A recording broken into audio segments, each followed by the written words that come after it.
On June 22nd, 2022, two men went for a dad's day out and ended up losing their lives. I'm Brandy from Story's Stories, and this is the Beaufort Springs tragedy.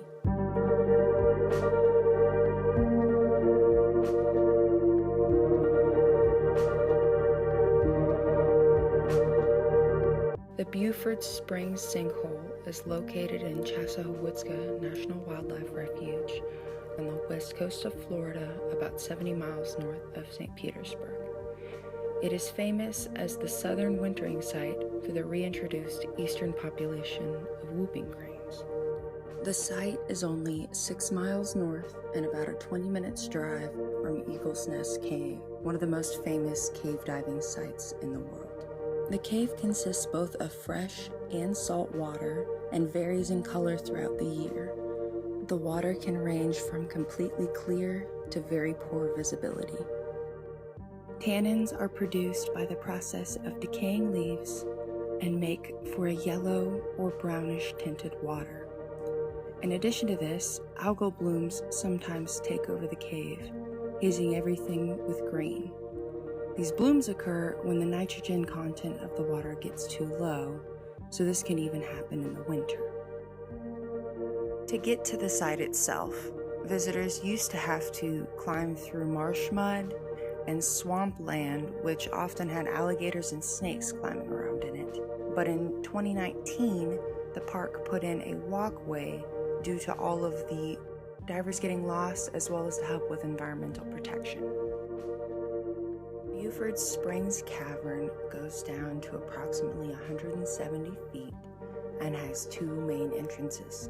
The first is the main one that everyone uses and is the large open area. And then the second is right near the main entrance, and it's two holes cut out of the cavern that you can leave out of. It should only be explored at the lower levels if technical diving certifications have been completed. And that leads us to our tale. At approximately 11 a.m., June 22nd, 2022, Todd McKenna and Stephen Gambrell, both longtime divers, arrived at Beaufort Springs Cavern.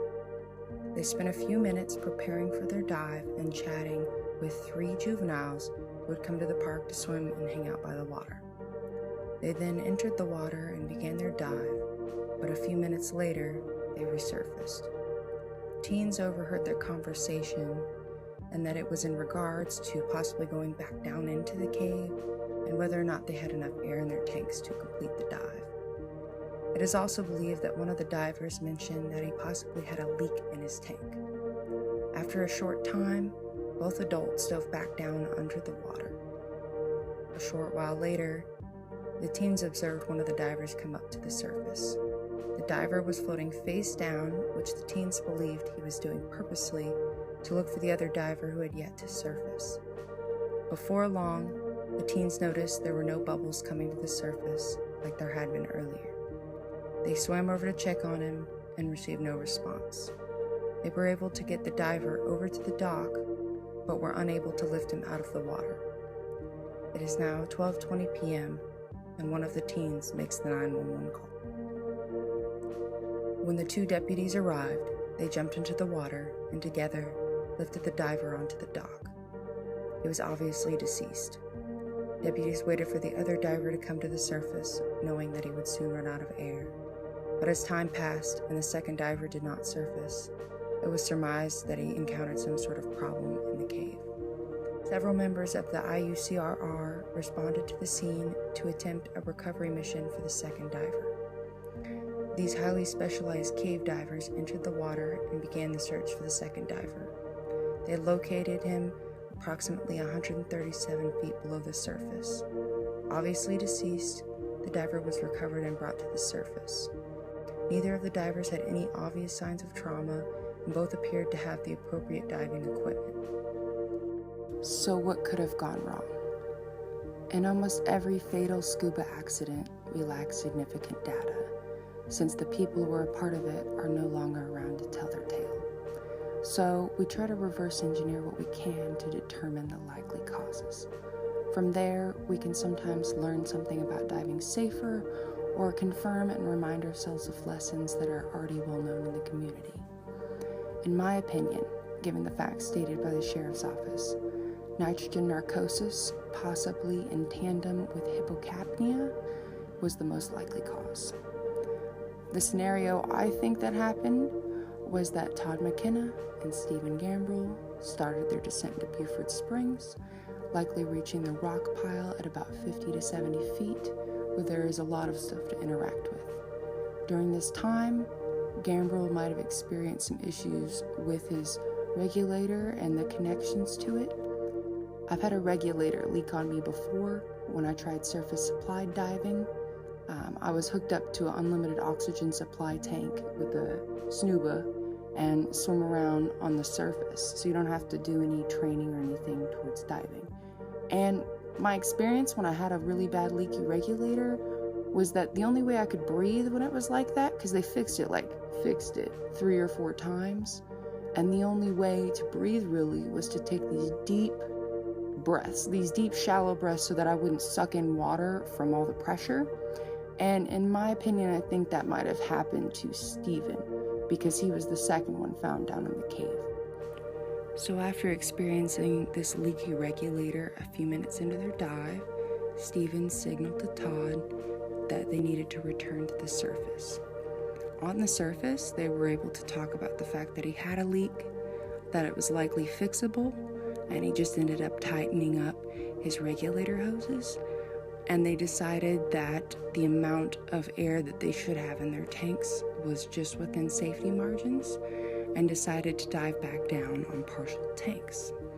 Now, the issue was that their plan originally was always to go to the bottom with the cave. That's what the cave is for. I don't think that's really possible on one tank. It can be, but it's slightly unsafe if you're not doing all of the compression stops. A lot of divers will kind of play willy-nilly with the limits, just because there have been people who have weird genetic mutations and they can survive nitrogen narcosis down to 300 feet. There's been reports 300-400 feet of people on normal air being able to do that. But the majority of people actually experience problems at 100 feet. And not only that, a lot of people are taught that they can go up to 120, 130, which a lot of people have died at that depth. It really depends on the body chemistry of the person.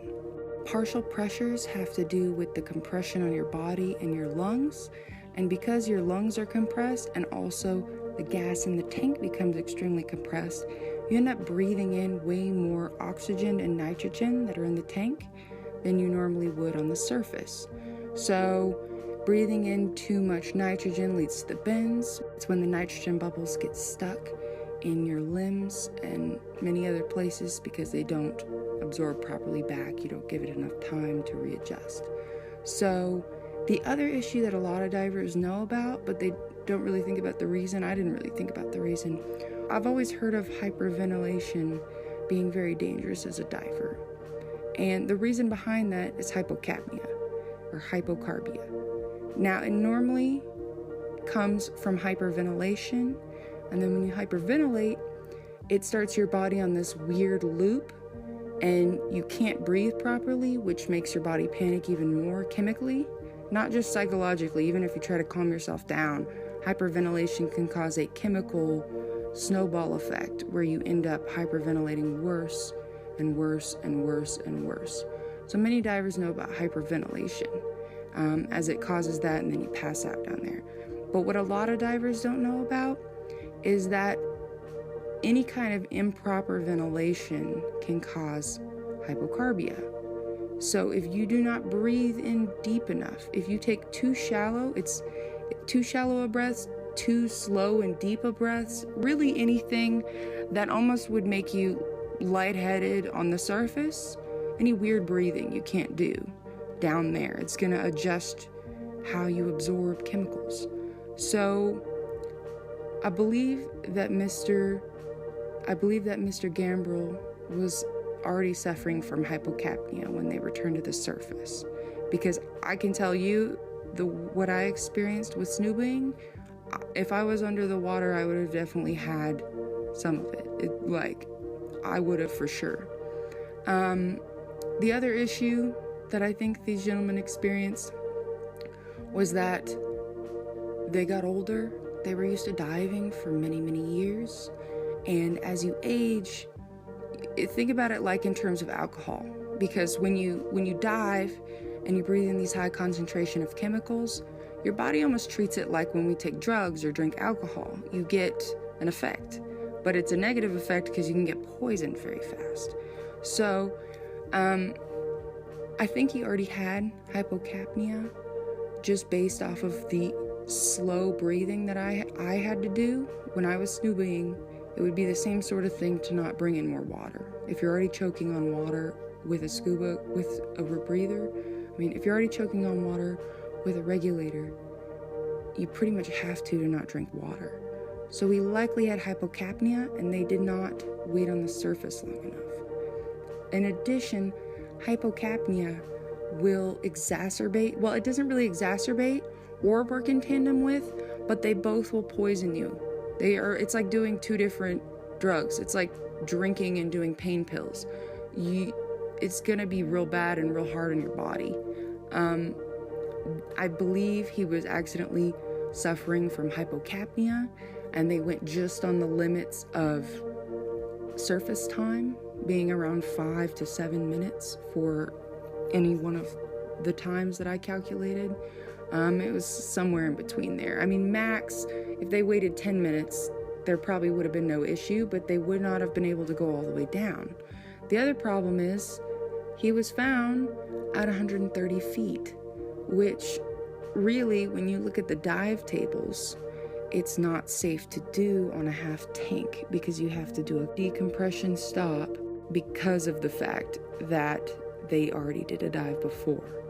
If they did not want to do a decompression stop, they would only have been down for 8 minutes at the 120 foot mark to not have any stops. So it's doable, but it's dangerous. They basically were going to go down there for a few minutes and come back up. But deciding the dive was within their limits, Stephen and Todd descend back down into the cave. And during this time, Stephen starts to experience nitrogen narcosis and hypocapnia. He's much more at risk due to his age, weight, as well as the fact that he already had possible hypocapnia compound the effects. Suffering from extreme nitrogen narcosis and hypocapnia, he passed out and started to drown. Todd, panicking, starts to hyperventilate while trying to save his friend. He then realizes that the hyperventilation is going to cause him to black out too, so he makes a break for the exit.